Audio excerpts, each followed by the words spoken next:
संतांनी सरता केलो तैशा परी, संताने सरता केलो तैशा परी, चंदनी ते बोरी व्यापिएली, गुणदोष याती न विचारी काही, ठाव दिला पायी आपुलिया. तुका म्हणे आले समर्थाच्या मना, तरी होय राना रंक त्याचा, गुणदोष याती न विचारी काही, ठाव दिला पायी आपुलिया. विठ्ठल विठ्ठल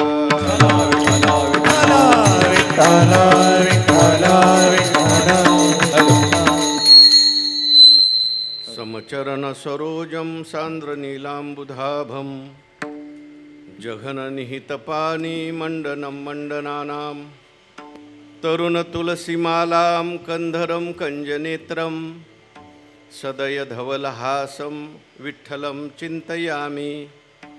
पांडुरंगा करू प्रथम नमन, दुसरे चरणा संतांचिया, त्यांच्या कृपादाने कथेचा विस्तारू बाबाजी सद्गुरुदास तुका. नमो ज्ञानेश्वरा, नमो ज्ञानेश्वरा, नमो ज्ञानेश्वरा, नमो ज्ञानेश्वरा, नमो ज्ञानेश्वरा, नमो ज्ञानेश्वरा. स्टँडवर घ्या. नमो ज्ञानेश्वरा, नमो ज्ञानेश्वरा, निवृत्ती उदारा सोपान देवा, निवृत्ती उदारा सोपान देवा, निवृत्ती उदारा सोपान देवा, निवृत्ती उदारा सोपान देवा. त्रिभुवन पावने मुक्ताबाई नमो, त्रिभुवन पावने मुक्ताबाई नमो, त्रिभुवन पावने मुक्ताबाई नमो, त्रिभुवन पावने.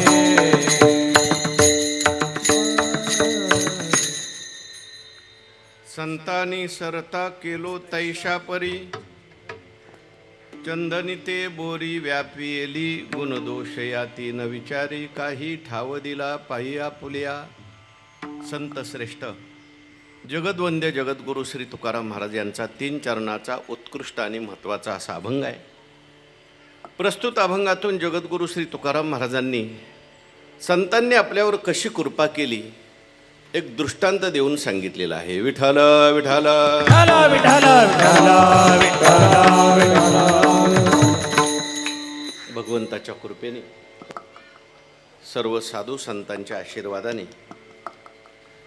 अनेक साधू संतांच्या पदस्पर्शाने पुनीत झालेली आपली ही दत्त मंदिरची जागा, दत्त भगवंताच्या या पवित्र अशा प्रांगणामध्ये धर्मवीर संभाजीनगर सेक्टर 20 श्रमिक सहयोग मंडळ आणि शिवप्रेमी मित्रमंडळ, परिसरातील सर्व भाविक भक्त, तरुण मंडळ, बाकीची सगळी मंडळ, सर्वांच्या सहकार्याने, सर्वांच्या प्रेमाने, सर्व श्रोते सज्जन आणि माता भगिनी सर्वांच्या सहकार्याने या ठिकाणी संपन्न होत असलेला आपला गावचं, आपल्या या दत्त मंदिरचा सप्ताह यावर्षी 36वे वर्ष आहे. आणि या 36व्या वर्षातील आजची ही 4थ्या दिवसाची कीर्तन सेवा. मला असं वाटलं कुठल्या नवीन जागेवर कीर्तन आहे की काय, पण मी इथे पूर्वी 2-4 वेळेस येऊन गेलेलो आहे. आदरणीय हरिभक्त इब्राहिम शिंदे महाराजांच्या माध्यमातून यावर्षी पुन्हा एकदा, मध्ये थोडासा गॅप पडला. हां, यावर्षी परत आमचे पुरंदर तालुक्यातील रोमनवाडीची मंडळी आहेत, आबांनी आग्रह केला आणि या ठिकाणी कीर्तनाचा योग आलेला आहे. विठ्ठल विठ्ठल विठ्ठल.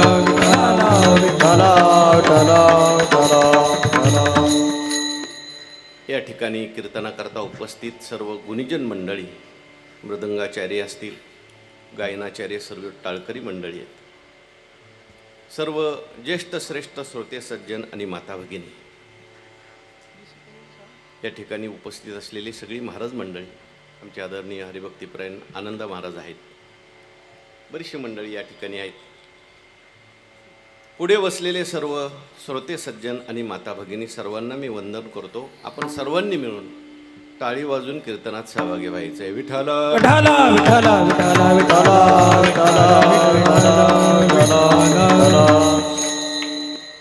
यावर्षी आपला उत्सव 12 दिवसाचा आहे.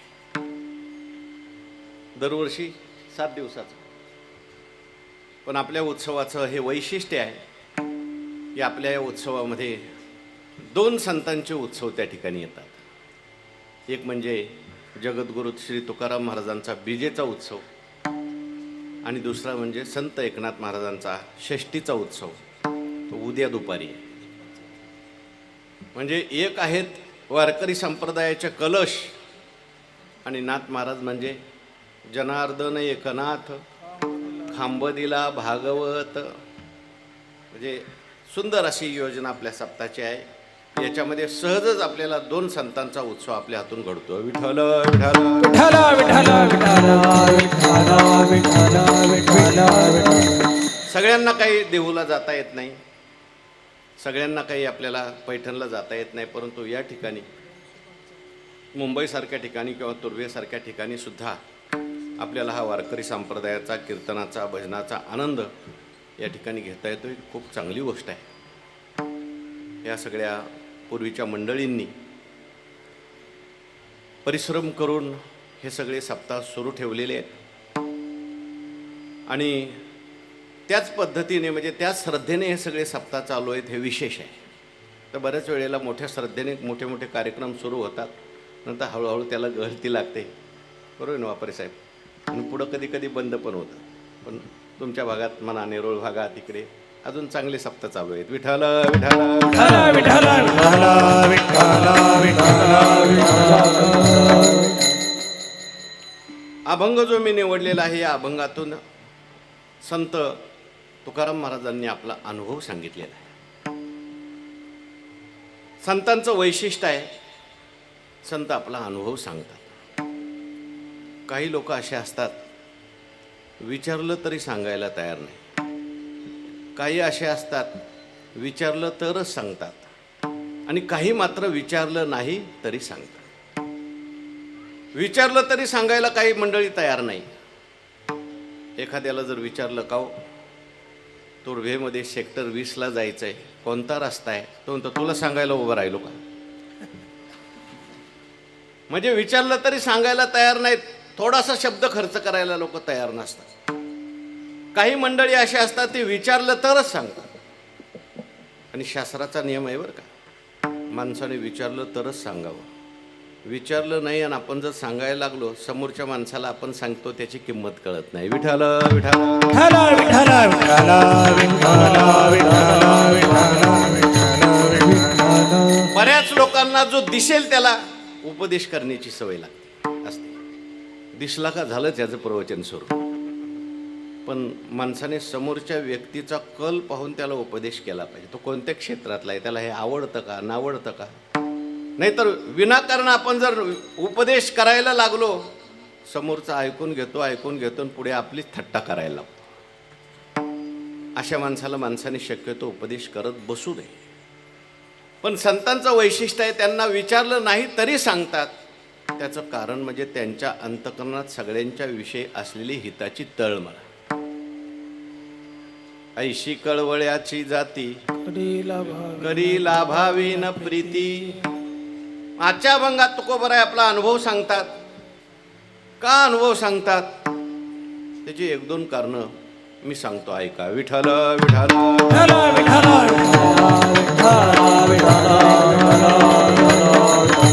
पहिलं कारण असं आहे की संतांच्यामुळे आपल्या जीवनात बदल घडला, आपला उद्धार झाला, म्हणून कृतज्ञता म्हणून संतांचं वर्णन आहे. दुसरं कारण म्हणजे हा अनुभव आपल्या सगळ्यांचा उपयोगाचा आहे म्हणून सांगितला. आणि तिसरं कारण असं आहे, हा अनुभव सांगितल्याशिवाय त्यांना गप्प बसवत नाही म्हणून सांगितला. विठ्ठल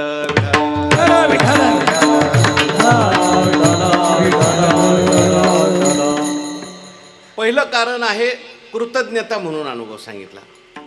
मनुष्याने आपल्या जीवनामध्ये कृतज्ञ असलं पाहिजे. कृतज्ञ कोणाला म्हणतात? केलेलं उपकार जाणतो त्याला म्हणायचं कृतज्ञ. ज्याने आपल्यावर थोडा जरी उपकार केला असेल माणसाने तो स्मरणात ठेवला पाहिजे आणि त्याच्यावर सुद्धा आपण उपकार करण्याचा प्रयत्न केला पाहिजे. नाही उपकार करता आला तरी कमीत कमी त्याच्यावर अपकार तरी माणसाने करू नये. पण काही काही लोक असतात ते कृतघ्न असतात. ज्ञानोबाराय बोलतात, कृतघ्न उपकार केला चोरा व्यवहार दिधला निसुगस्तविला विसरे जैसा. कृतज्ञ माणसावर उपकार केला तो उपकाराची जाणीव तर ठेवतच नाही, परंतु आपल्यावर अपकार करायला तयार होतो. ज्याचाने आपला काही संबंध नाही अशा माणसाने त्रास दिला तर एवढा काही त्रास होत नाही, पण ज्यांच्यासाठी आपण केलं अशी माणसं त्रास द्यायला लागली की माणसाला जास्त दुःख होतं. विठ्ठल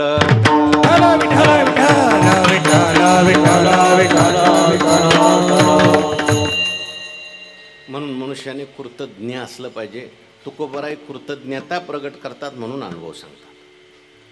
कधी जर तुकोबराय आळंदीला आले ज्ञानेश्वर महाराजांच्या मंदिरामध्ये तर ज्ञानेश्वर महाराज प्रगट होत होते आणि प्रगट झाल्यानंतर तुकोबरायांचं वर्णन ज्ञानेश्वर महाराज करायचे. काय तुकाराम महाराज तुमच्या मुखातून एवढी अमृतासारखी वचनं बाहेर पडतात असं म्हटलं की तुकाराम महाराजांना लाजल्यासारखं व्हायचं. तुकाराम महाराजांनी हात जोडायचे आणि ज्ञानोबारांना म्हणायचं, याच्यात आमचा काय मोठेपणा आहे, हा सगळा तुमचा मोठेपणा आहे. तुम्ही संत माय बाप कृपावंत कायमी पतित कीर्तिवानो. आली मुखा वाटे अमृत वचने, आली मुखा वाटे अमृत वचने, आली मुखा वाटे अमृत वचने, आली मुखा वाटे अमृत वचने, आली मुखा वाटे अमृत वचने, आली मुखा वाटे अमृत वचने, आली मुखा वाटे अमृत वचने, आली मुखा वाटे अमृत वचने. उत्तीर्णता येणे नवे जन्मे,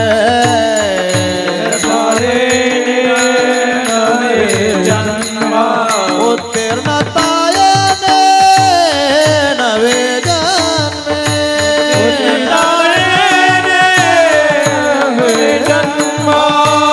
आली मुखा वाटे अमृत वचने, आली मुखा वाटे अमृत वचने, आली मुखा वाटे अमृत वचने, आली मुखा वाटे अमृत वचने, आली मुखा वाटे अमृत वचने, आली मुखा वाटे अमृत वचने, आली मुखा वाटे अमृत वचने, आली मुखा वाटे अमृत वचने, आली मुखा वाटे अमृत वचने.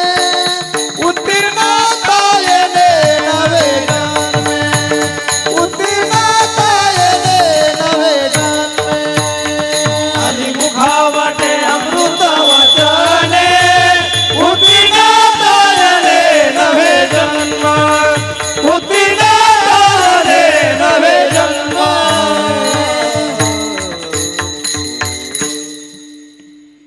महाराजांनी का अनुभव सांगितलाय त्याचं पहिलं कारण मी सांगितलं कृतज्ञता म्हणून.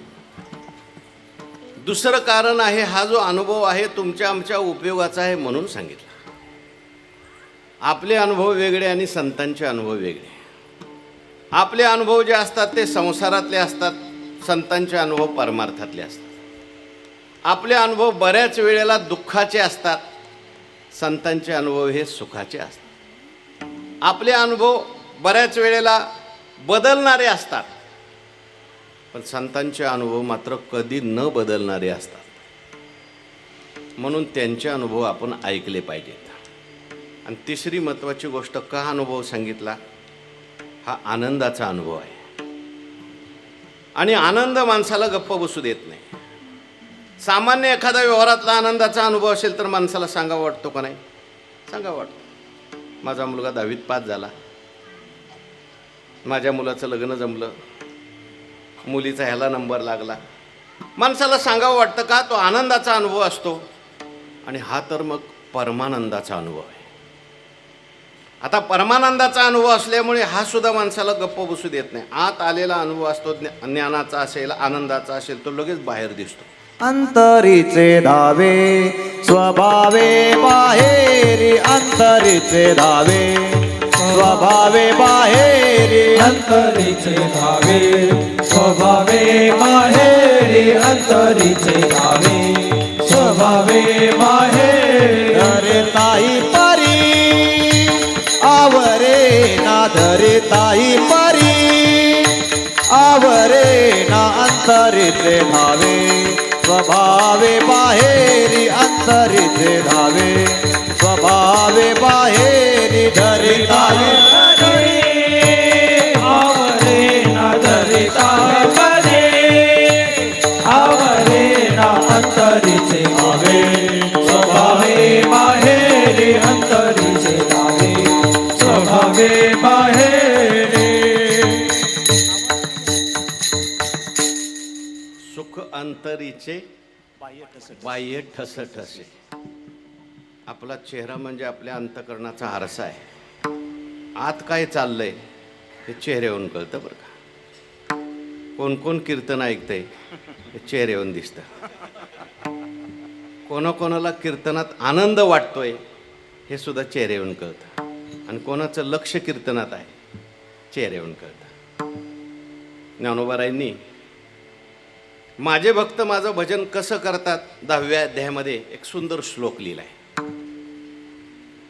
भगवंतांनी श्लोक लिहिलाय. मच्चित्ता मद्गत प्राणा बोधयंत परस्परम कथयंतश्च माम नित्यम तुष्यंती च रमन्ती च.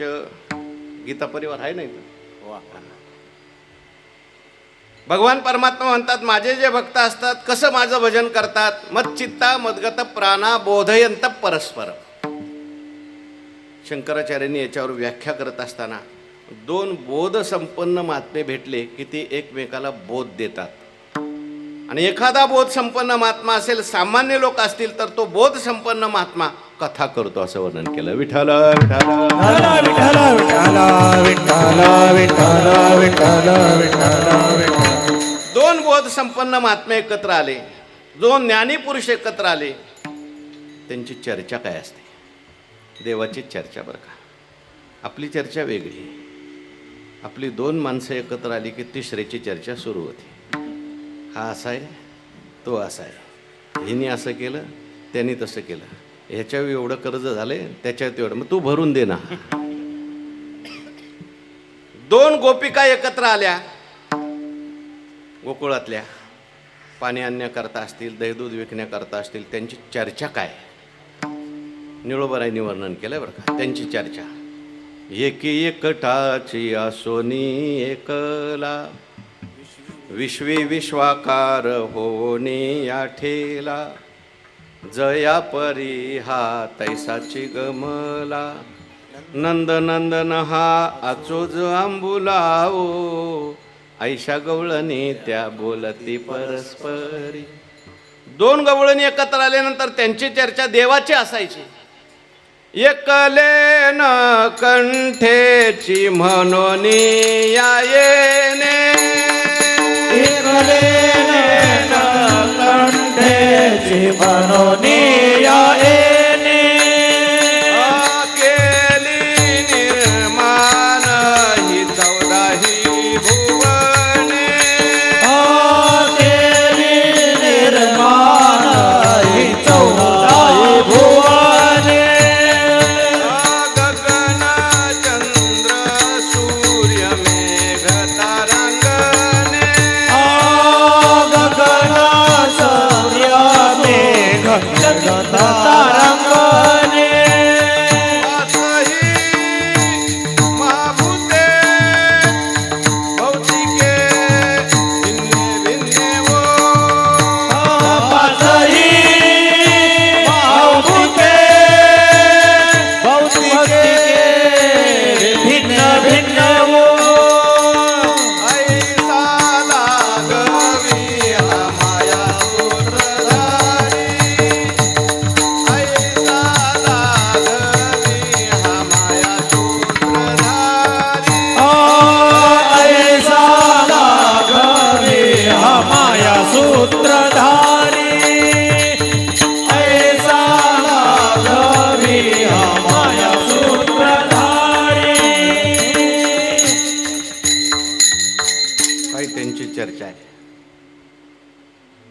एकले नकंठेची मनोनिया येणे केली निर्माण 14 भुवने गगन चंद्र सूर्य मेघ तारांगणे पाचही महाभूते भौतिके भिन्ने भिन्ने वो म्हणजे 2 बोध संपन्न महात्मे. ज्ञानोबारांनी फार सुंदर दृष्टांत दिलं आहे. जैशी जवळकेची सरोवरे उचंबळलिया कालविती परस्परे मग तरंगाशी धवळारे तरंगाची होती. आता मला काही ज्ञानेश्वरीला कमी नाही. आमच्या महाराजांची ज्ञानेश्वरी पाठ आहे. विठ्ठल विठ्ठल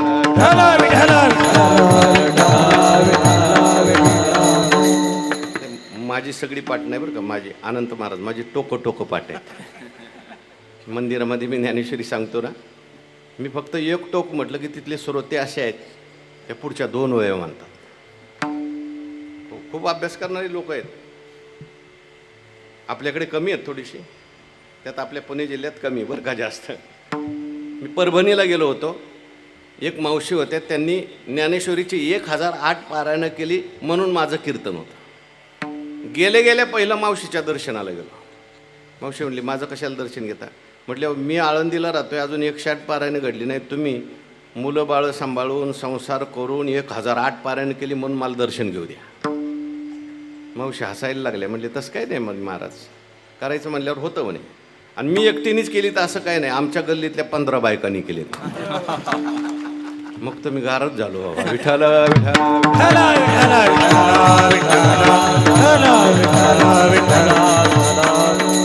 आपला अजून हरिपाठ पाठ व्हाय ना. परमार्थ हा गुणात्मक वाढला पाहिजे, संख्यात्मक. लक्षात ठेवा. असू द्या, एक महात्मा असेल, बाकीचे सामान्य जर असतील, आपला आनंद ते सांगतात. त्याच्याकरता ज्ञानोबारांनी एक दृष्टांत दिलाय. जैसी कमळ कळिका झालेपणे हृदयीच्या मकरंदा ते राखो नेने दे राया रंका पारणे अमोदाचे. कमळाची कळी उमलली की तिचा सुगंध सगळ्यांना देते. तसं एखाद्या महात्म्याला अनुभव आला, देवाचा अनुभव आला, आपल्याला आलेला अनुभव तो महात्मा सगळ्यांना देतो. विठ्ठल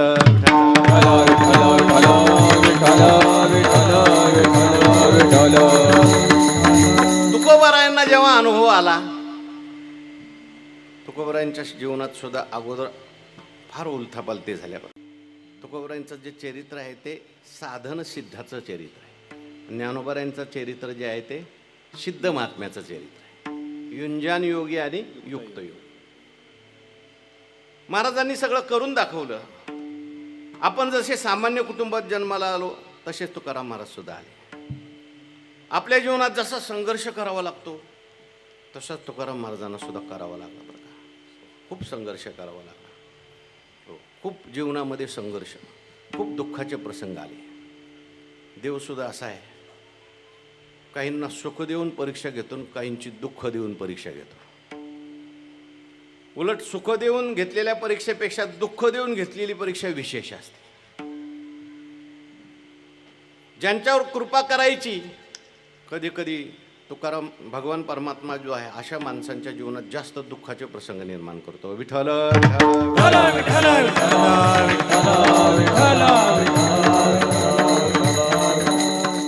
देव त्याला तयार करत असतो. देवाला त्याला आपल्याकडे बोलवायचं असतं. देवाचा स्वभाव करावे वाटोळे किंवा त्याच्या पडे चिरा संसाराशी. तुका म्हणे देव आला ज्याच्या घरा त्याचे पडे चिरा संसाराशी. तुकाराम महाराजांच्या जीवनामध्ये सुद्धा अनेक दुःखाचे प्रसंग आले. आपल्याला सगळ्यांना माहिती आहे, एकाच वर्षात महाराजांच्या घरातले 5 लोक गेले. म्हणजे गावाला नाही, कायमची सोडून गेले. सगळा संसार तुकाराम महाराजांच्या एकदम अंगावर येऊन पडला. पण सुरुवातीला महाराजांनी नेटाने संसार करण्याचा प्रयत्न केला बरं का. पण सरळ स्वभाव, भोळा स्वभाव, भोळ्या माणसाला व्यवहार नीट कोणी करू देत, त्याला फसवण्याचा प्रयत्न, त्रास देण्याचा प्रयत्न करतात. आणि मग महाराजांच्या लक्षात आलं, पुढे भयंकर असा दुष्काळ पडला. आणि दुष्काळामध्ये गुरढोरं गेली, माणसं मरू लागली. नवे महाराजांच्या घरापर्यंत त्या दुष्काळाची झळ पोचली. श्री एक अन्न करता आपल्यासारखा जर असताना परमार्थात सुद्धा राहिला नसता. देवाला शिवे दिले असत्या. काही काही माणसं देवाला शिवे देतात, देवाला पावलं नाही आमचं सुख. पण महाराजांनी विचार केला ही सुद्धा देवाची कृपा आहे. काय प्रतिकूल परिस्थिती अनुकूल करून घेणं आणि परमार्थ करणं हे खरं महत्वाचं आहे. विठ्ठल विठ्ठल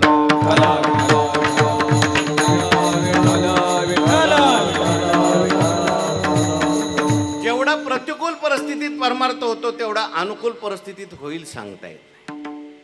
म्हणून जीवनात आलेली प्रतिकूल परिस्थिती माणसाने फुकट घालू नये, त्याचा अनुकूलता तयार करायची परमार्थाला, आणि तेवढं नामस्मरण चिंतन करून घ्यायचं. आजाराच्या वेळी जेवढं नामस्मरण होतं तेवढं वेगळ्या वेळेस होतं का? नाही होत. एखाद्या डॉक्टरनी सांगावं तुम्हाला गाठ झालेली आहे, मग बघा सारखा जप चालू होतो, आणि नंतर डॉक्टरने सांगितलं काही नाही गाठ साधी आहे, लगेच बंद. विठ्ठल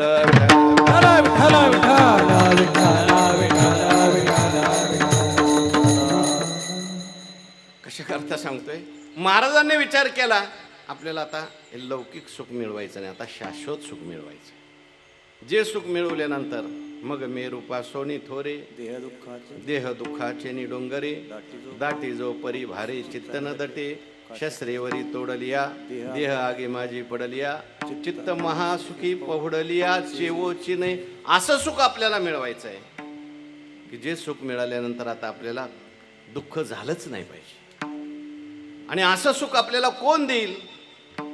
महाराजांच्या लक्षात आलं असं सुख आपल्याला संतांच्याकडे मिळू शकतं. मग संत मला कधी भेटतील अशी तळमळ निर्माण झाली. आणि तळमळ जर असेल ना तर त्या गोष्टी लगेच जीवनात घडतात. महाराजांना संत भेटले पण जागृतीत नाही भेटले बरं का, स्वप्नात भेटले. सत्यगुरु राये कृपा मज केली, सत्यगुरु राये कृपा मज केली, सत्यगुरु राये कृपा मज केली, सत्यगुरु राये कृपा मज केली, सत्यगुरु राये कृपा मज केली, सत्यगुरु राये कृपा मज केली, सत्यगुरु राये कृपा मज केली, सत्यगुरु राये कृपा मज केली. परी नाही घडली सेवा काही, परी नाही घडली सेवा काय, परी नाही घडली सेवा काही, परी नाही घडली सेवा काय.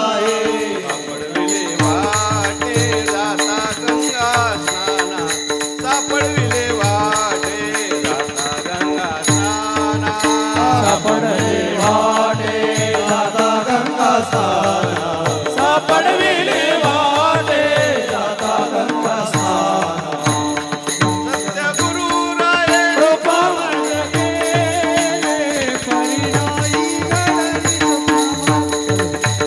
परी नाही घडली सेवा काही, परी नाही घडली सेवा.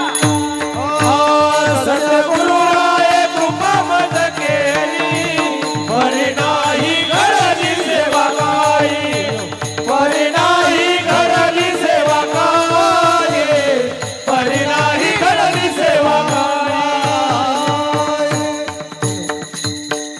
महाराजांना गुरु भेटले, महाराजांना संत भेटले, महाराजांना कृपा करणारे भेटले, परंतु जागृतीत भेटले का स्वप्नात भेटले? हो, स्वप्नात भेटले. आणि महाराजांनी सुद्धा स्वप्नातल्या गुरुवर विश्वास ठेवला. स्वप्नात गुरूंनी मंत्र दिला, रामकृष्ण हरी विठ्ठल केशवा. मंत्र हा जपावा सर्व काळ. आणि महाराजांनी स्वप्नातल्या मंत्रावर विश्वास ठेवला. स्वप्निमानियेला गुरुचा विश्वास, स्वप्निमानियेला गुरुचा उपदेश, धरिला विश्वास दृढ नामी. आपल्याला जागृतीत किती आले आणि किती गेले, आपला विश्वासही बसत नाही आणि आपण नामस्मरणही करत नाही. आणि म्हणून हाताला काहीच लागत नाही. विठ्ठल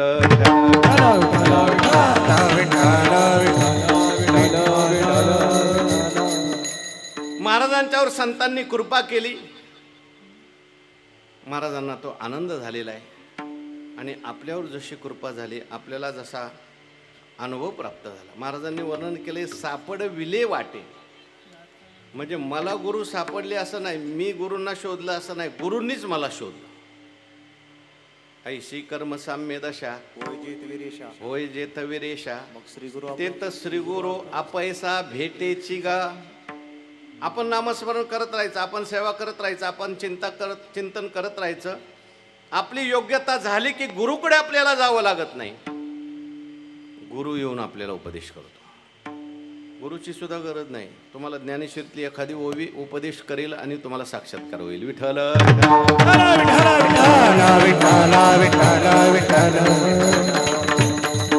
महाराजांना संतांनी कृपा केली. कशी कृपा केली याचं वर्णन महाराज अभंगाच्या संताने सरता केलो तैसा पारी. संताने सरता केलो तैसा पारी. संताने सरता केलो तैसा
केलो तैशा परी चंदनी ते बोरी व्यापिली.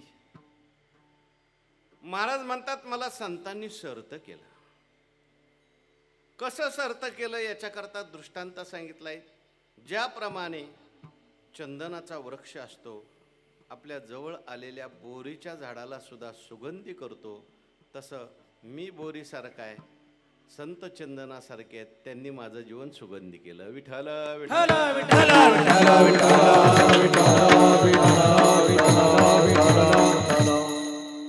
संत कोण आहेत? संतांनी सर्त केलं म्हणजे नेमकं काय केलं आणि त्याच्याकरता चंदनाचा आणि बोरीचा दृष्टांत का दिला? पहिल्यांदा संत शब्द आलेला आहे. हा संत शब्द रोजच आपण ऐकतो, त्याच्यावर मी जास्त विस्तार करत नाही. कोणाला म्हणायचं संत? संत हा काही वेशावर अवलंबून नाही. संत हा काही विशिष्ट देशावर अवलंबून नाही. तो स्त्री आहे का पुरुष आहे याच्यावर अवलंबून नाही. संतांच्या लक्षणात जो बसला तो संत. सामान्य दिसणारे आपले सावता महाराज आपल्या वाट्याला आलेलं काम केलं. कांदा मुळा भाजी अवघी विठाबाई माझी, अशा बोधाला प्राप्त झाले. नामस्मरण करत चिंतन करत आपल्या वाट्याला आलेलं काम. तया सर्वात्मका ईश्वरा स्वकर्म कुसुमांची विरा, पूजा केली होय अपारा तोषा लागी. मग तिये पूजे रिझलेनी आत्मराजे, वैराग्य सिद्धी दे जे पसा येत आहे. आपल्या वाट्याला आलेलं काम हीच देवाची सेवा आहे असं मानून केलं की त्या माणसाला स्वतंत्र पूजा करायची गरज नाही. विठ्ठल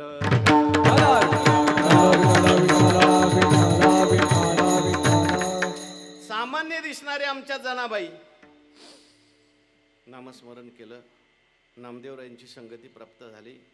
गोवऱ्या थापता थापता विठ्ठल विठ्ठल म्हणता म्हणता संत पदवीला प्राप्त झाले.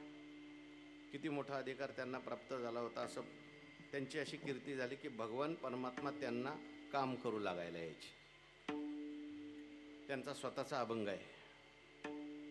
जनी जाय पाणी आशी, जनी जाय पाणी आशी, जनी जाय पाणी आशी.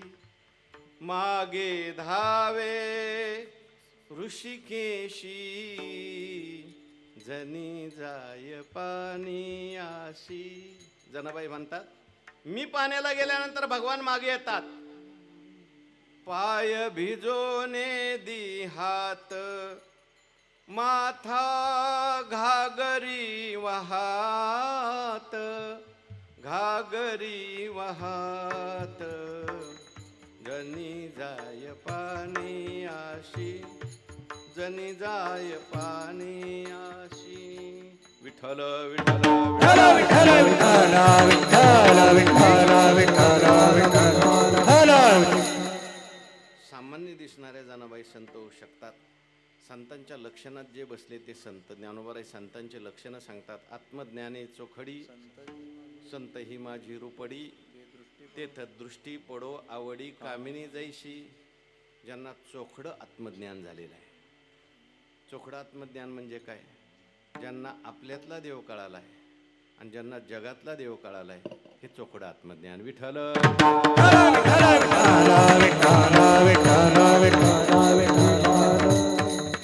माणसाला आपल्यातला देव कळाला पाहिजे आणि माणसाला जगातलाही सुद्धा देव कळाला पाहिजे. आपण एकटा असताना सुद्धा आपल्याला आनंदी राहता आलं पाहिजे आणि जगात गेल्यानंतर सुद्धा आनंदी राहता आलं पाहिजे.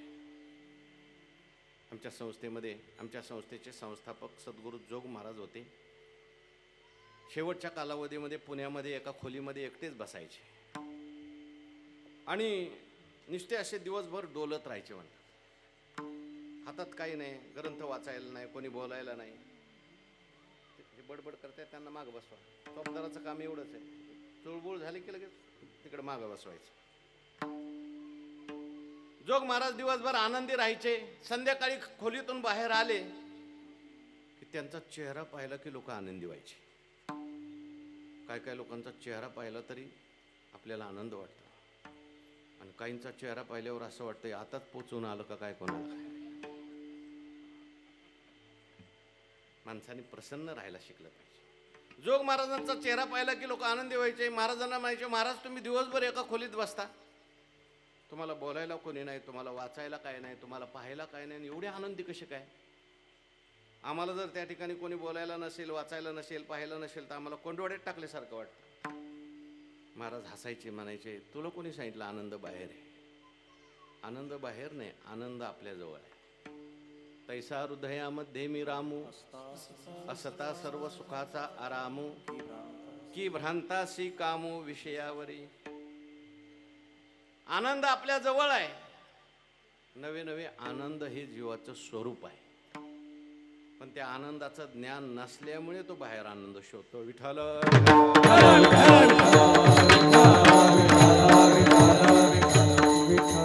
ज्याप्रमाणे नाथ महाराजांनी उदाहरण दिलंय, कासवीची जी पिलं असतात, कासव जन्माला घालते आणि पिलाला जन्माला घातल्यानंतर कासवी जी आहे त्या कासवीला त्या पिलांना दूध पाजण्याकरता काही स्तनासारखे अवयव नाहीत.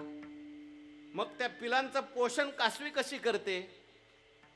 तर नाथ महाराज म्हणतात ती कासवी जी आहे त्या पिलांच्याकडे पाहते. कासवीचे बाळ वाढे कृपा दृष्टी, ते नुसत्या कृपा दृष्टीने वाढतात मुलं. ती नुसती अशी बघत राहते, तिच्या दृष्टीमध्ये एवढी ताकद असते की त्या मुलांचं आपोआप पोषण होतं. पण काही कासवीची मुलं जी आहेत ते आईला चुकतात, आईपासून दूर जातात. मग दूर झालेली पोरं जी आहेत ती कशी काय जगतात? त्यांना चिखल खावं लागतं म्हणे. विठ्ठल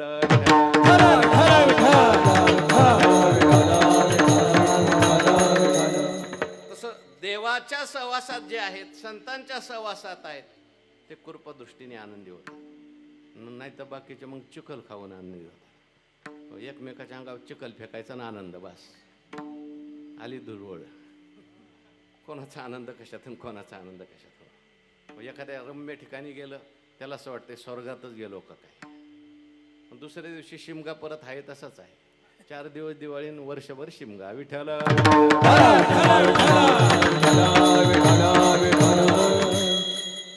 जया स्वसुखाचे सदा खर्राटे, जी आपण पे नाही तिठे. जया स्वसुखाचे सदा खराटे, तयासीच विषय हे गोमटे आवडत. काहींचा आनंद कपड्यात, काहींचा आनंद विशिष्ट काही सण. आनंदी होऊ नये असं माझा बोलणं नाही बरं का. आनंदी व्हावं माणसाने. अरे पण खरा आनंद तुझ्या जवळ आहे. काही नसलं तरी माणसाला आनंदी राहता आलं पाहिजे. विठ्ठल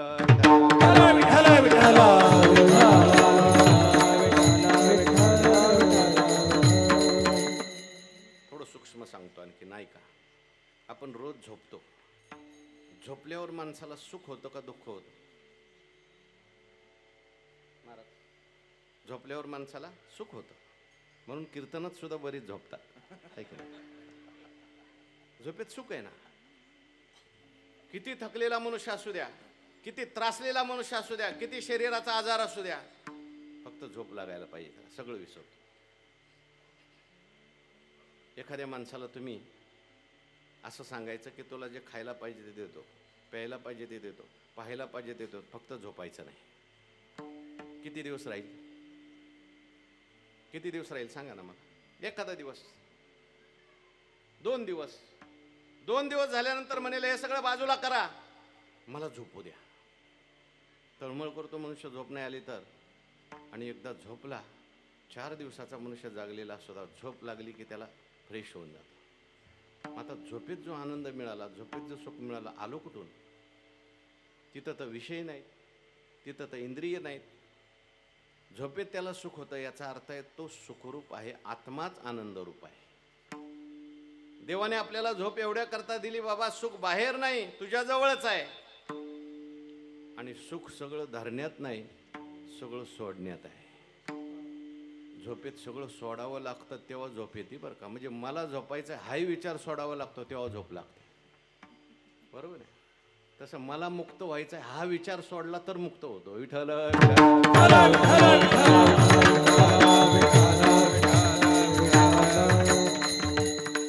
थोडी सूक्ष्मता सांगितली बरं. तुम्ही ऐकताय नीट म्हणून सांगितलं. कशा करता आपला विषय चाललाय? मूळ विषय काय चाललाय? संतांनी सरता. संत कोण? आपल्यातला देव कळाला पाहिजे आणि जगातला देव कळाला पाहिजे. काहींना आपल्यातला देव कळतो पण जगातला कळत नाही. काही लोक भजन करायला लागले, ध्यान करायला लागले, खूप आनंदी असतात. पूजा करायला लागले, खूप आनंदी असतात. पण त्यांचं ध्यान संपलं, पूजा संपली, भजन संपलं, बाहेर आले की त्यांचं कोणाशीच जमत नाही. लोक म्हणतात तुम्ही भजनात असलेलीच चांगली, तुम्ही ध्यानात असलेलीच चांगली, तुम्ही पूजेतच चांगले दिसता. कारण बाहेर आलं की त्यांना विक्षेप होतो. समजायचं यांना आपल्यातला देव कळालाय पण अजून जगातला देव कळाला नाही. एवढे मोठे चांगदेव महाराज समाधी लावत होते, पण ज्ञानेश्वर महाराजांची कीर्ती ऐकली. ज्ञानेश्वर महाराजांनी रेडा बोलवला, पितर जेव घातले. आनंद झाला का दुःख झालं? हा आनंद नाही झाला हो, दुःख झालं. दुसऱ्याचा मोठेपणा ऐकून आनंद होण्याकरता माणसाचं मन काय लागतं? बहुतेक माणसांना स्वतःच्या दुःखाने दुःख नाही हो, शेजाऱ्यांनी घर बांधलं म्हणून दुःख जास्त आहे. विठ्ठल विठ्ठल.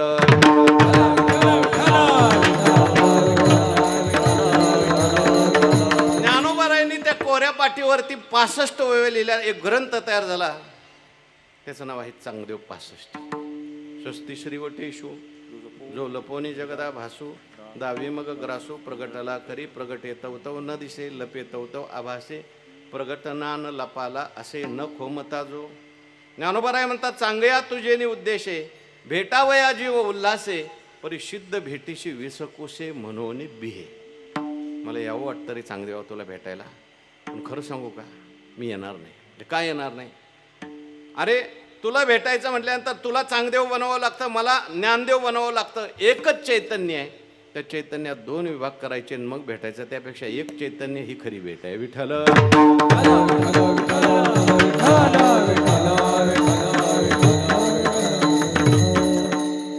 आपल्यातलाही देव कळायला पाहिजे, जगातलाही देव कळायला पाहिजे. लक्षात घ्या, आपल्याला एकांतातही आनंदी राहता आलं पाहिजे, लोकांतातही आनंदी राहता आलं पाहिजे.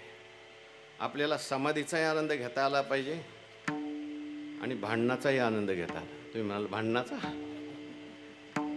विक्षेपाचाही आनंद घेता आला पाहिजे. देवाने अर्जुनाला जी गीता सांगितली ती कुठल्या धर्मशाळेत सांगितली? गुहेत सांगितली? वनात सांगितली? नाही नाही नाही. आमचे वैकुंठवासी मामासाहेब म्हणायचे, देवाने वनातली विद्या रणात आणली. ऐशया समयी कर कसे भोगी जत स्वानंद राज्य कैसे अनिकेट आहे. गीता जी आहे ती युद्धात का सांगितली? आणि युद्ध म्हणजे संघर्ष. मी एक वाक्य नेहमी सांगत असतो, सगळ्यांनी लक्ष देऊन ऐका. फार सुंदर वाक्य आहे, मोठ्या महात्म्याचं वाक्य आहे. शांततेत केलेला शांततेचा अभ्यास विक्षेपात टिकत नाही, आणि विक्षेपात केलेला शांततेचा अभ्यास कायम टिकतो. किती लोकांना कळलं काय माहिती? विठ्ठल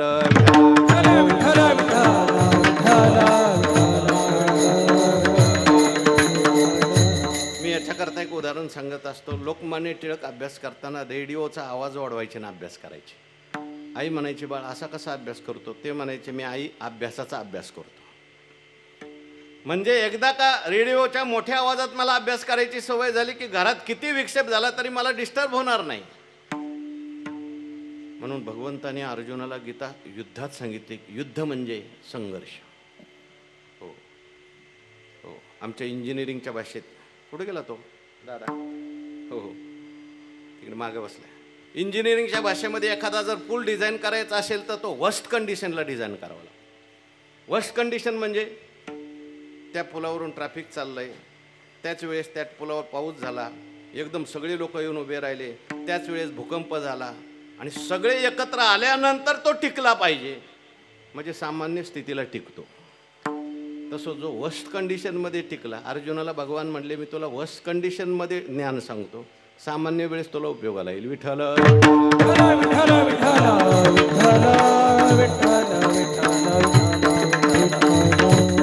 संताने सरता केलो. संत झाला शब्द बरं का, आता त्याच्यावर खूप लांब लापला. संतांनी मला सरत केलं. सरत केलं म्हणजे काय केलं? तर जीवाचा सारखा प्रवास सुरू आहे. कशा करता? सरत होण्याकरता. या जन्मातून त्या जन्मात, त्या जन्मातून त्या जन्मात प्रवास चालूच आहे. पुनरपी जननम. सुखाकरता प्रयत्न चालू आहे, पूर्णतेकरता प्रयत्न चालू आहे, पण जीव सरता होत नाही. म्हणजे दुःख सरत नाही आणि सुख पुरत नाही. तुकाराम महाराज म्हणतात, अगोदर जे भेटले ते सगळे परत करणारे भेटले, संत भेटले त्यांनी मात्र सरत केलं. विठ्ठल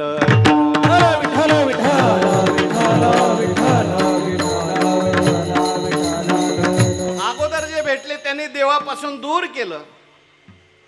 काही लोक जीवनात भेटतात, देवाकडे जाऊ देत नाहीत. मरती मेली नेनो किती, हाची लाभतयाचे संगती, मनोनी येतो का कुळती, निश्चय चित्ती दृढ द्यावा. असे काही लोक भेटतात की आपल्याला प्रतिबंध निर्माण करतात, चांगल्या ठिकाणी जाऊ देत नाहीत, संत संग करू देत नाहीत, समजायचं काहीतरी प्रतिबंध आपल्याला फार आहे बरं का. आता आपण एवढे सगळे आलो, देवाची कृपा आहे म्हणून आलो बरं का. सगळ्यांना येता येत नाही. हो, कोणाला काय प्रतिबंध असतो. आल्यानंतर सुद्धा सगळ्यांचंच लक्ष कीर्तनात लागतं असं नाही. हो, येतात काहीचं इथं येईपर्यंतचं पुण्य असतं, पण इथं बसल्यानंतर काहीतरी आडवं येतं आणि ते ऐकू देत नाही. विठ्ठल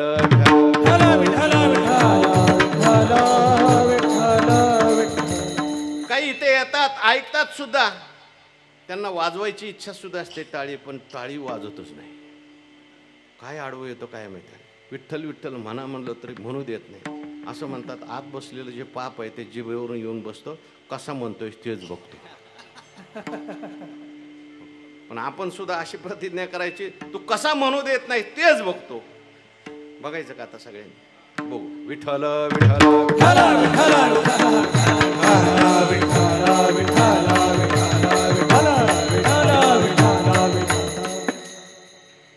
अजून 50% तोंड बंदच आहेत, लक्षात घ्या. ते नाही, आपलं जे आहे ना ते विचित्र आहे एकदम. म्हणून तुकाराम महाराज म्हणतात, संत भेटले, संतांनी मला सर्त केलं. याचा अर्थ माझं जीवन पूर्ण केलं. सर्त केलं म्हणजे देवाची भेट करून दिली, आत्यंतिक दुःखाची निवृत्ती झाली आणि परमानंदाची प्राप्ती झाली. पण कशाप्रमाणे सर्त केलं?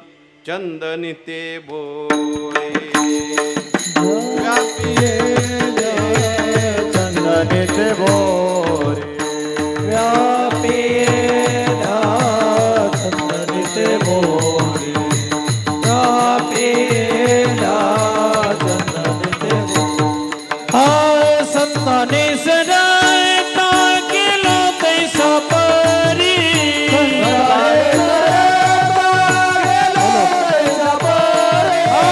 संताने सदायता केला तैसा परी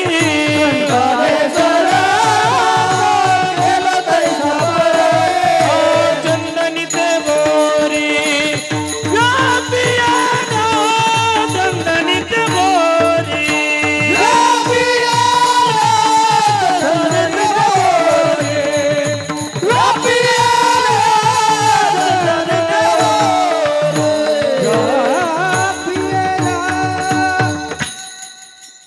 लगेच तोडायचं.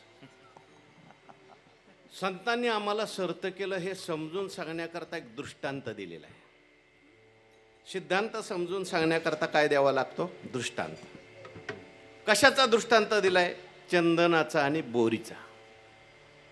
चंदनी ते बोरी व्यापी येली, म्हणजे चंदनाच्या झाडाने जसं बोरीला सुगंधी केलं तसं संतांनी माझं जीवन सर्त केलं. या दृष्टांतामध्ये चंदनाची उपमा कोणाला दिलेली आहे? संतांना दिलेली आहे. आणि बोरीची उपमा कोणाला दिलेली आहे? आपल्याकडे घेतली. म्हणजे तुम्हाला आम्हाला बोरीची उपमा, सामान्य लोकांना, आणि संतांना मात्र चंदनाची उपमा दिली. संतांना चंदनाची उपमा का आणि आपल्याला बोरीची का? विठ्ठल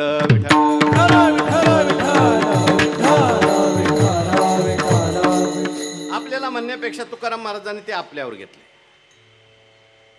संतांना चंदनाची उपमा का दिली? संतांच्यामध्ये चंदनामध्ये संतांचे काही गुण आहेत. मी असं म्हणत नाही चंदनाचे संतांचेच गुण आहेत, कारण चंदनापेक्षा संत श्रेष्ठ आहेत. ज्ञानोबारायांनी ज्ञानेश्वरीमध्ये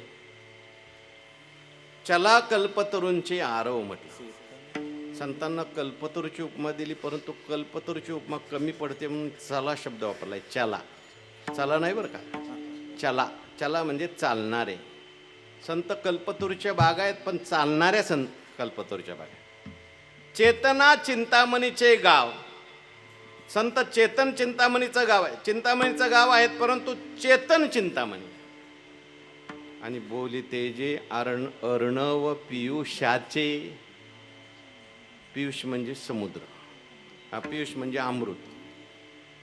संत जे आहेत अमृताचा समुद्र आहेत, पण अमृताचा समुद्र असला तरी तो बोलणारा नसतो. संत बोलणारे अमृताचे समुद्र आहेत. विठ्ठल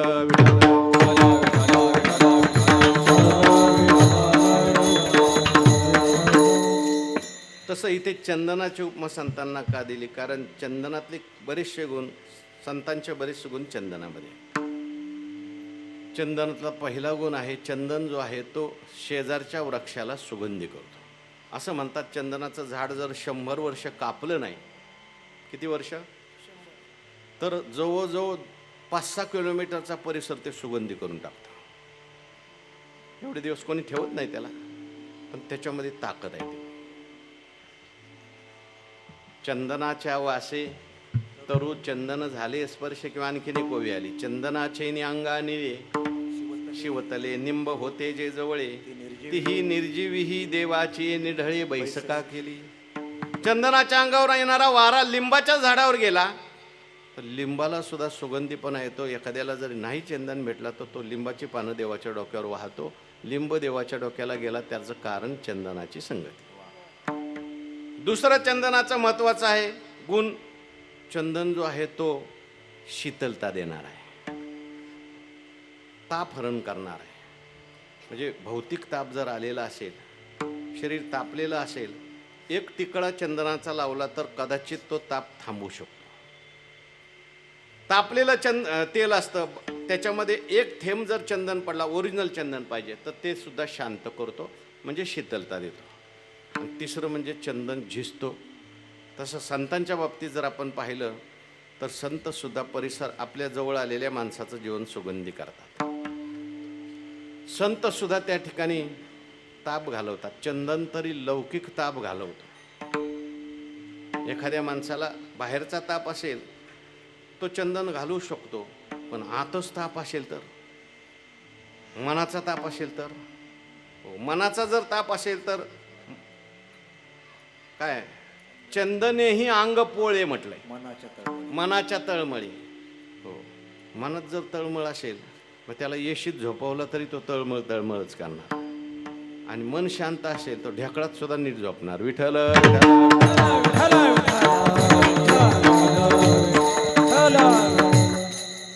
चंदन झिजतो तसे संत झिजतात. म्हणून तुकाराम महाराज म्हणतात, तुका म्हणे गुण चंदनाचे अंगी, तुका म्हणे गुण चंदनाचे अंगी, तुका म्हणे गुण चंदनाचे अंगी, तुका म्हणे गुण चंदनाचे अंगी.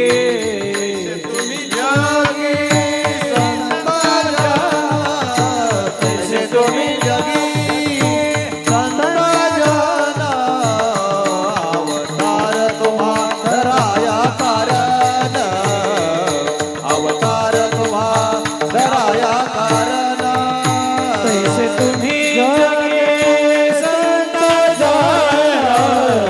तुम्ही जागे संत जन, अवतार तुम्हा धराया कारण, अवतार तुम्हा धराया कारण.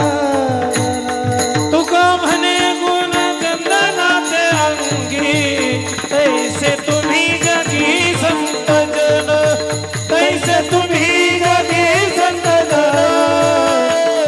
तैसे तुम्ही जगी संत जन.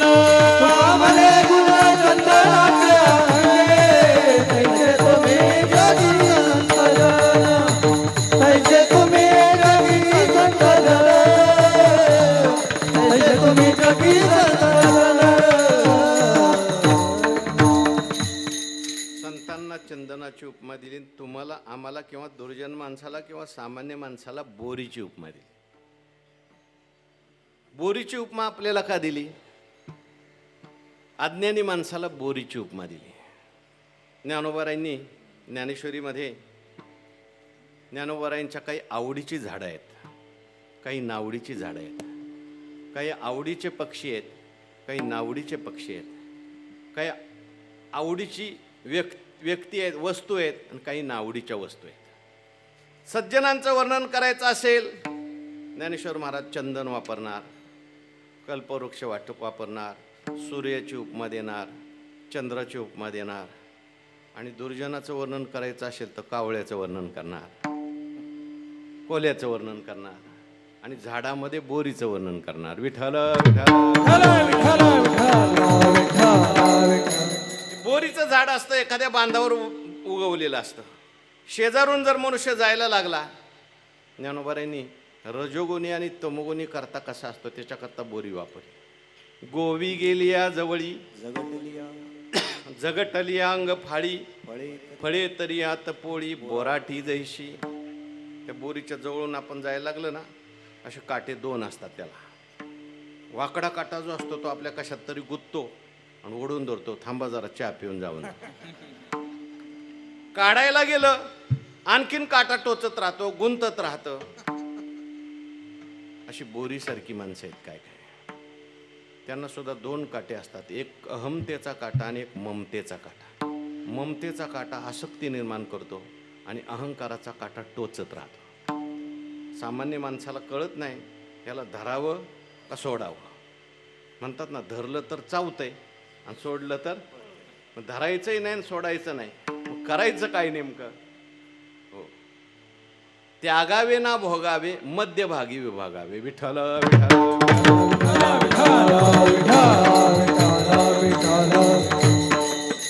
अशी माणसं बोरीसारखी संतांच्या सहवासात गेली.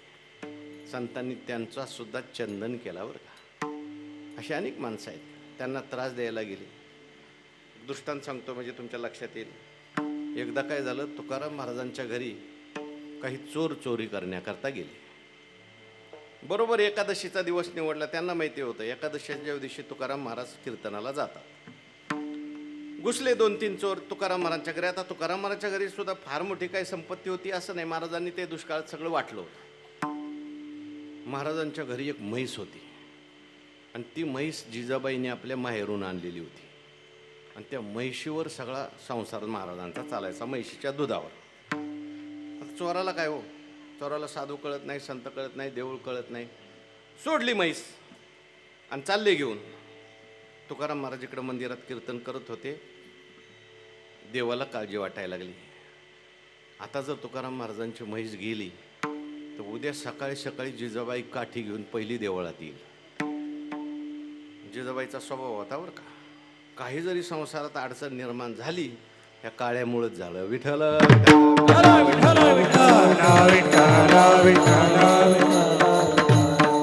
शिव्या द्यायची जिजाबाई येऊन मंदिरात. तू माझं वाटोळं केलंय, तुझ्यामुळेच माझ्या पतीला वेळ लागला. मला शिव्या देईल जाऊ द्या, मला काय नाही त्याचं, पण तुकाराम महाराजांना शिव्या दिली. देवाला काळजी वाटली. देवाने काय केलं, एक राक्षसाचं रूप धारण केलं. जे चोर चालले होते त्यांच्या रस्त्यामध्ये महिपती महाराजांनी वर्णन केलं, एक भला मोठा राक्षस उभा राहिला. चोरांच्या लक्षात आलं कोणीतरी राक्षस इकडे दिसतोय म्हणून दुसऱ्या रस्त्याने गेले, तिकडं राक्षस, तिकडून गेले तिकडे राक्षस. एक चोर हुशार होता, तो म्हटला आपण तुकाराम महाराजची म्हैस सोडली म्हणून राक्षस आपल्या मागं लागला. आता काय करा म्हणले, म्हैस सोडून द्या आणि चौथ्या रस्त्याने चला. पण चौथ्या रस्त्यानेही राक्षस उभा दिसला. म्हैस सोडली तरी राक्षस सोडेना. एक चोर हुशार होता, तो म्हटला आता सुटायचं असेल तर कीर्तनाकडे चला म्हटला. आले कीर्तनात. कीर्तनात आले, गपचूप टाळ घेऊन उभे राहिले, पण तो राक्षस असा बाहेर उभा राहिलेला होता. तुकाराम महाराजांना दिसत नव्हता, बाकी कोणाला दिसत नव्हता, ह्यांना तिघांना दिसायचा. आणि तो राक्षस असा खून व्हायचा, बाहेर या, कीर्तन संपू द्या, बघतो तुमच्याकडे. एक चोर तुकाराम महाराजच्या कानाजवळ गेला, म्हटलं महाराज हे समोर बघा ना, राक्षस आमच्या मागं लागलाय, आम्हाला बाहेर या म्हणतोय. महाराज म्हटले तुम्ही काहीतरी चूक केली असेल म्हणून तुमच्या मागे राक्षस लागला. कारण काहीच चुकल्याशिवाय माणसाच्या जीवनात दुःख येत नाही कोणाचंच बरं का. काहीतरी कर्म असतं ते कर्मच आपल्या पुढे येत असतं. कर्म करताना माणसं विचार करत नाही, नंतर म्हणतात आम्हालाच का त्रास आहे. विठ्ठल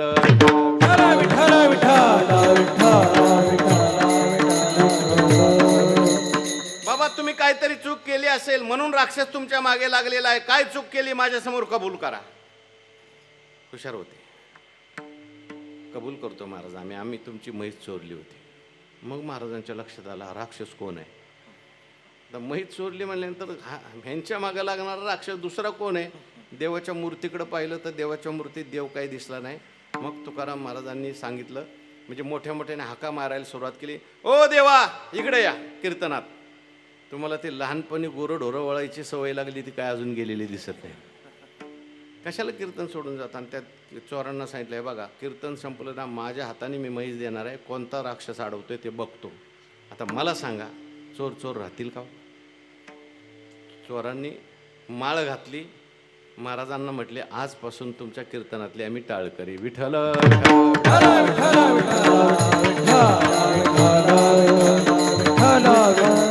होते बोरी पण झाली चंदन. चंदनी ते बोरी व्यापिली. पण महाराजांना हा चंदनाचा दृष्टांत थोडासा कमी वाटला.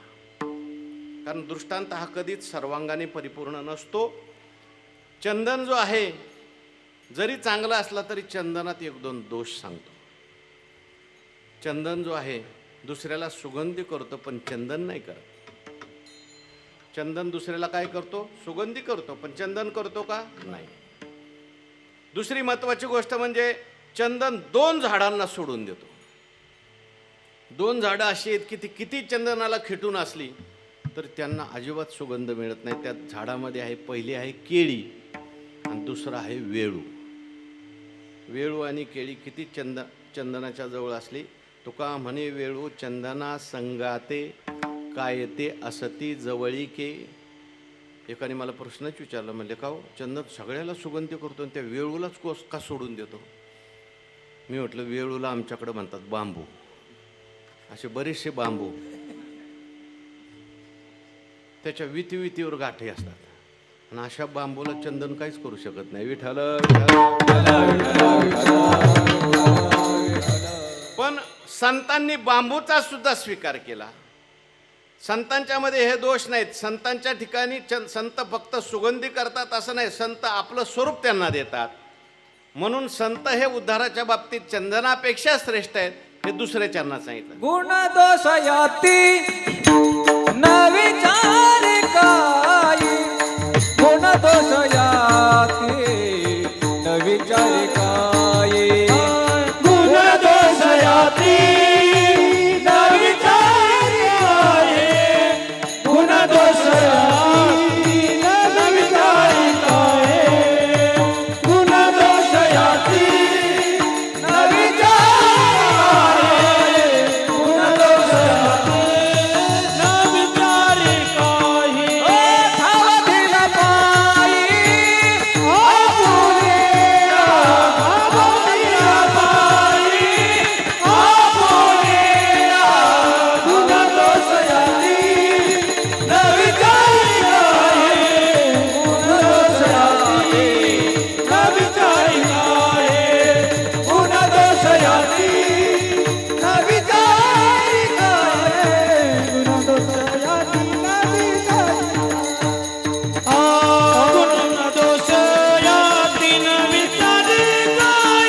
ठावतील पायी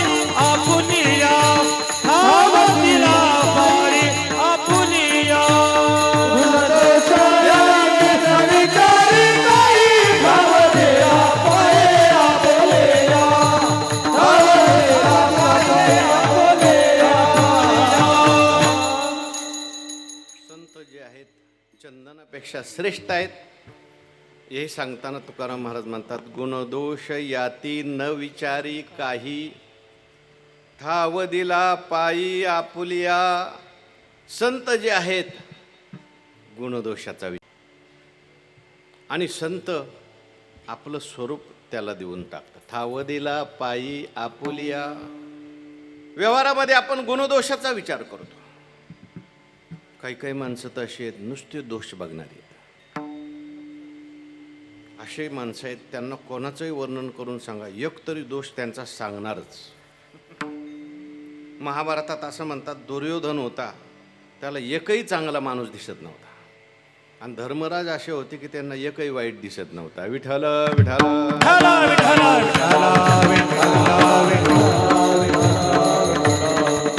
गुणदोष हे व्यक्तीपेक्षा गुणदोष प्रेमात राहतात. बरं का, ज्या व्यक्तीविषयी आपल्या अंतःकरणात प्रेम असतं माणसाला त्याचा दोष दिसत नाही. माझं बोलणं नीट आहे का? काय म्हटलं मी? प्रेम असेल तर दोष दिसत नाही आणि प्रेम नसेल तर गुण दिसत नाही. आपल्या जवळची व्यक्ती असली, आपल्या प्रेमातली व्यक्ती असली, चुकली तरी मनुष्य म्हणतो चुकतच असतं, होतच असतं. मनुष्य हा चुकीचा पुतळाच आहे, समजायचं प्रेम आहे. आणि प्रेम जर नसेल किती चांगलं करा, हे असंच झालं तसंच झालं, समजायचं प्रेम नाही. आजकाल घराघरात भांडणं चालू आहेत, गावागावात भांडणं चालू आहेत. त्याचं कारण काय? प्रत्येकजण दुसऱ्याचे दोष शोधायला लागला. प्रेम असेल तर मग दोष दिसत नाहीत. विठाला विठाला विठ्ठला विठ्ठला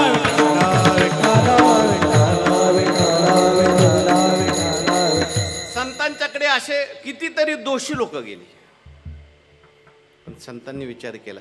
ज्ञानोबांची ओवी आहे, पूजोनी देव पाहिजे, पेरो निशेता जाईजे, तोषोनी प्रसाद घेईजे, अतिथीचा तैसे पुढीलाचे दोष, करोनी आपले दिठी चोख, करोनी आपल्या दिठी चोख, घापे अवलोक तयावरी. जसं देवाची पूजा करायची ना, त्याला शृंगारायचं आणि मग त्याची पूजा करायची. पूजोनी देव पाहिजे. शेतात जायचंय ना, अगोदर पेरायचं, ते उगवलेलं असलं पाहिजे, मग शेतात जायचं, मग आनंद मिळेल. हो, पेरलंच नाही, तण काढलंच नाही, जर गेला शेतामध्ये, ते विचित्र दिसतं. विठ्ठल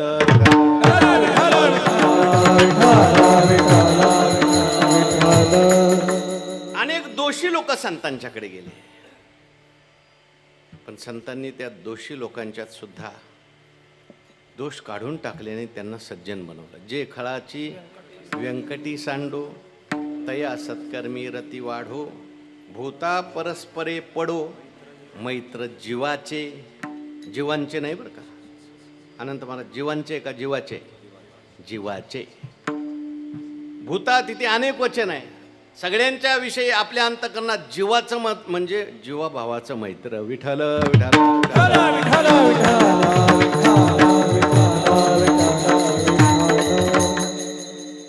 म्हणून गुणदोष याती, संत यातीचा सुद्धा विचार करत नाही. कुठल्याही जातीचा असू द्या, फक्त तो भक्त पाहिजे. न पाहे याती कुळाचा विचार, भक्त करुणाकर ज्ञानाबाई. संतांच्याकडे अनेक जातीचे लोक आले, संतांनी सगळ्यांचाच उद्धार केला.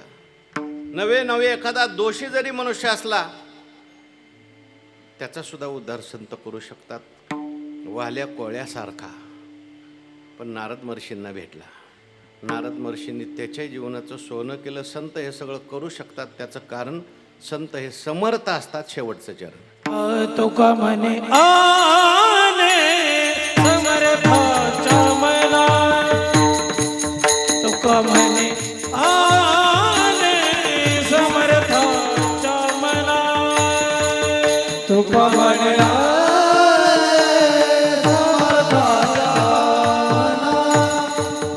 तुका म्हणे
ठाव दिला पायी आपुलेया ठाव दिला पायी आपुलेया गुण दोष याती न विचारी काही गुण दोष याती न विचारी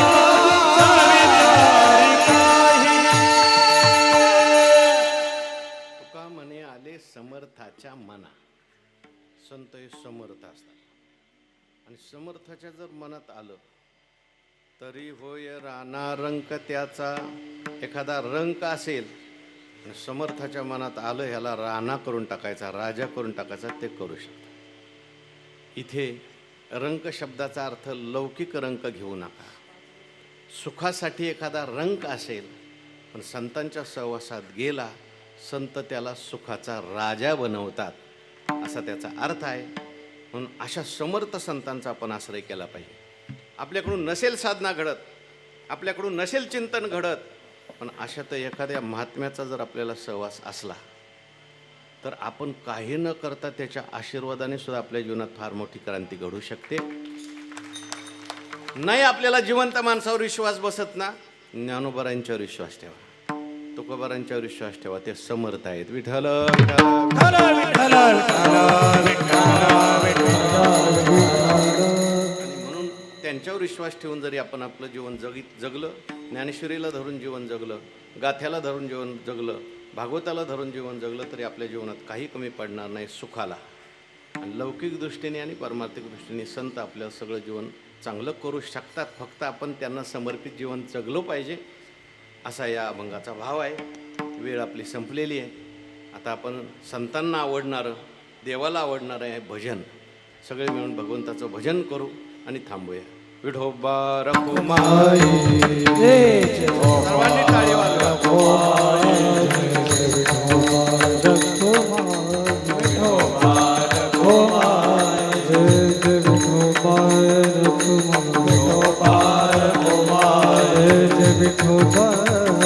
बोला बोला, टाळी वाजवा.